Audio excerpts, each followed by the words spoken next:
ഈ വിഷയത്തിലെ ലീഗിന്റെ നിലപാടിലേക്കാണ് നമ്മൾ പോകുന്നത്. കോൺഗ്രസിലെ മുഖ്യമന്ത്രി തർക്കം നീളുന്നതിൽ മുസ്ലിം ലീഗിന് കടുത്ത അതൃപ്തിയുണ്ട്.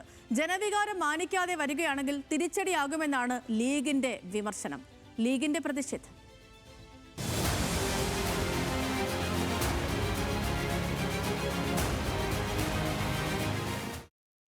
സരീഷ് പി കെ നമുക്കൊപ്പം തത്സമയം ചേർന്നുണ്ട്. Sareesh, good evening. ഇപ്പം നമ്മൾ നിലവിലെ സാഹചര്യങ്ങളൊക്കെയും പരിശോധിച്ച് വരികയായിരുന്നു.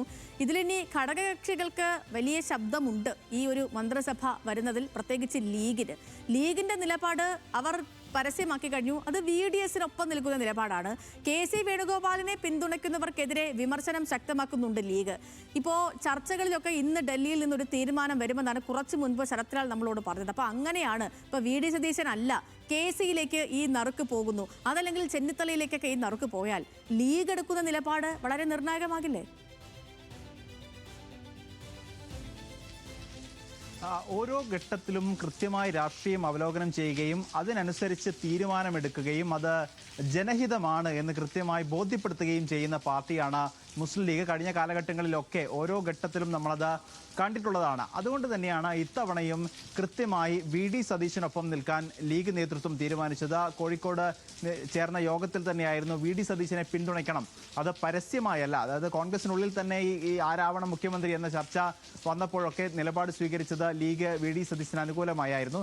അതിൽ അവർ മുന്നോട്ട് വയ്ക്കുന്ന ഘടകം എന്ന് പറയുന്നത് കഴിഞ്ഞ 5 വർഷം അത് കൃത്യമായി LDFനെതിരായ നിലപാടെടുക്കുകയും അത് സഭയ്ക്കകത്തും പുറത്തും നിലപാടെടുക്കുകയും കൃത്യമായി പോരാടുകയും ചെയ്തത് VD സതീശനായിരുന്നു. UDF എന്നുള്ള കെട്ടുറപ്പോടെ മുന്നോട്ട് കൊണ്ടുപോകാൻ VD സതീശന് സാധിച്ചിട്ടുണ്ട്. അപ്പോൾ സ്വാഭാവികമായും അതുകൊണ്ട് തന്നെയാണ് ഈ VD സതീശൻ തെരഞ്ഞെടുപ്പിന് മുൻപ് തന്നെ ഈ ഏതെങ്കിലും രീതിയിൽ വനവാസത്തിലേക്ക് പോകും, അതായത് പരാജയപ്പെടുകയാണെങ്കിൽ വനവാസത്തിലേക്ക് പോകും എന്ന് ജനങ്ങളെ മുൻനിർത്തിയാണ് പറഞ്ഞത്. അത് ജനങ്ങളുടെ വിശ്വാസത്തെ കണക്കിലെടുത്താണ് പറഞ്ഞത്. അപ്പോൾ അത്തരത്തിലുള്ള ഒരാളെ അല്ലേ മുൻനിർത്തി അല്ലെങ്കിൽ മുഖ്യമന്ത്രി ആക്കേണ്ടത് എന്നുള്ള കാര്യമാണ് ലീഗ് പറയുന്നത്. അതുകൊണ്ട് തന്നെയാണ് VD സതീശന് പിന്നിൽ മുസ്ലിം ലീഗ് അടിയുറച്ച് നിൽക്കുകയും ചെയ്യുന്നത്. പക്ഷേ കാര്യങ്ങൾ ലീഗിന് അനുകൂലമായല്ല അല്ലെങ്കിൽ VD സതീശന് അനുകൂലമായല്ല പോകുന്നതെങ്കിൽ തീർച്ചയായും ലീഗിന്റെ ഭാഗത്തു നിന്നും അപശബ്ദങ്ങൾ ഉണ്ടാകും എന്നുള്ളത് തന്നെയാണ് പറയുന്നത്. അതിൽ നിലവിൽ തന്നെ പല ഭാഗങ്ങളിലും, അതായത് ഈ കോൺഗ്രസിനുള്ളിലെ ഈ പ്രശ്നങ്ങൾ കാരണം പല ഭാഗങ്ങളിലും പല നേതാക്കൾക്കും വേണ്ടി പ്രകടനങ്ങൾ നടക്കുന്നുണ്ട്. ആ പ്രകടനങ്ങളിൽ എല്ലാം തന്നെ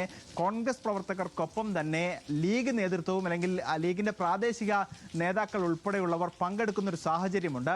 അപ്പോൾ ഈ പ്രശ്നം വീണ്ടും നീട്ടിക്കൊണ്ടുപോകരുത് എന്ന് പലതവണ ലീഗ് പരസ്യമായി പറഞ്ഞിട്ടുണ്ട്. പക്ഷേ ഏതെങ്കിലും ഒരാളുടെ പേര്, അതായത് KC എന്ന പേരോ അല്ലെങ്കിൽ VD എന്ന പേരോ പരസ്യമായി പറയുന്നില്ലെങ്കിൽ പോലും ഈ ചർച്ച മുന്നോട്ട് കൊണ്ടുപോകരുത് അല്ലെങ്കിൽ ഏതെങ്കിലും ഒരു തീരുമാനത്തിലേക്ക് എത്തണം, അത് ജനകീയ അഭിപ്രായം മുൻനിർത്തിയായിരിക്കണം എന്നുള്ള നിലപാട് തന്നെയാണ് ലീഗ് വീണ്ടും വീണ്ടും ആവർത്തിക്കുന്നത്. അതായത് VD സതീശനെ തന്നെ മുഖ്യമന്ത്രിയാക്കണം എന്ന നിലപാടിലാണ് ഏറ്റവും അവസാന നിമിഷവും ലീഗ് നിൽക്കുന്നത്.